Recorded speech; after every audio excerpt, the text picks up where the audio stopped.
2010 was another year in which the Universal Peace Federation continued to show its deep commitment to building a world of peace.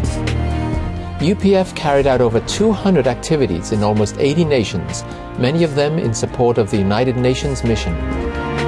Through its global network of individuals and organizations, the Universal Peace Federation is dedicated to building the culture of peace. UPF has been bringing together people from all walks of life, building partnerships for peace.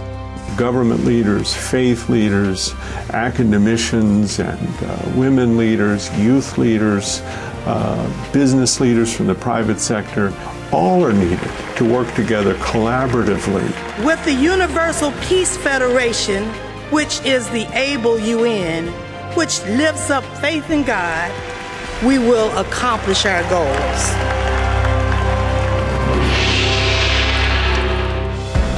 International leadership conferences held in over 20 nations inspired prominent figures with the founder's vision of one family under God.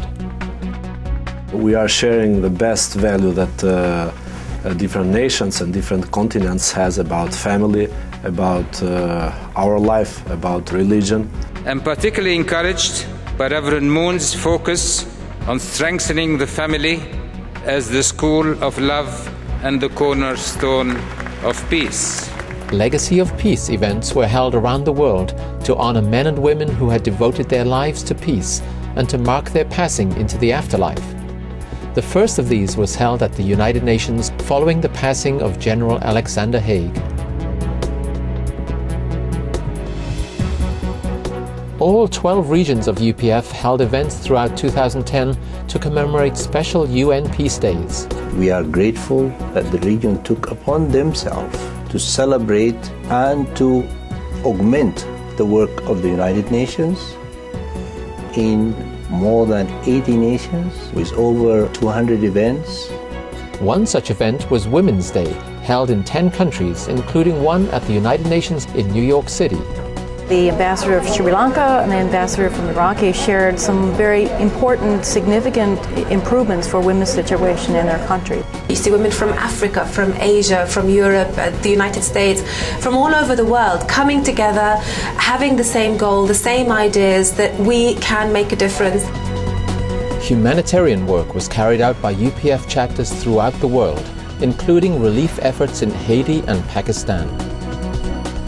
An exciting event was held in New York to mark Africa Day, which also celebrated the 50th anniversary of independence for 17 African nations.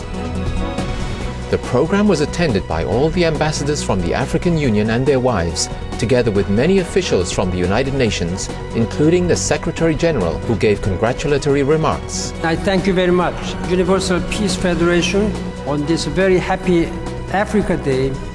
Let us rededicate ourselves to our partnership in the pursuit of peace and progress for all Africa's people. To mark the 10th anniversary of the UPF founders' call for the creation of an interfaith council at the UN, UPF held a series of consultations on this issue. Liberals and fundamentalists in all three faiths must build bridges and attempt to avoid future confrontations. An interreligious council at the UN could assist them by holding conferences, workshops, etc., designed to reduce tensions.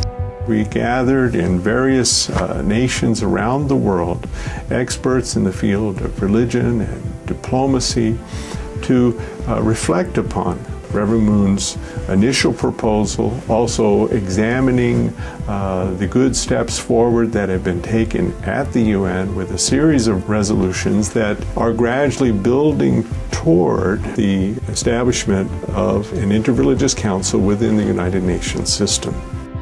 Under the guidance and vision of its international chairman, UPF continues to pursue its interfaith work. A tour to visit sacred sites around the world was launched, with particular emphasis on the Middle East. Interaction with religious leaders is very full of love and heart and a desire to inherit the rich tradition and to cooperate, collaborate into doing something great. A series of world assemblies gathered delegates to further promote an interfaith presence at the UN. 194 nations have decided to gather here to reach at solutions that are going to give the world peace. I worked in the UN for more than 30 years. To see such a large effort from the grassroots to support the UN, I feel that to reach peace, it is possible in my lifetime. In order to usher in a new era of universal peace, and in order to establish a United Nations that brings an end to war, conflict, poverty, suffering, and injustice, we must receive God's word and God's guidance, and we must know God's providence.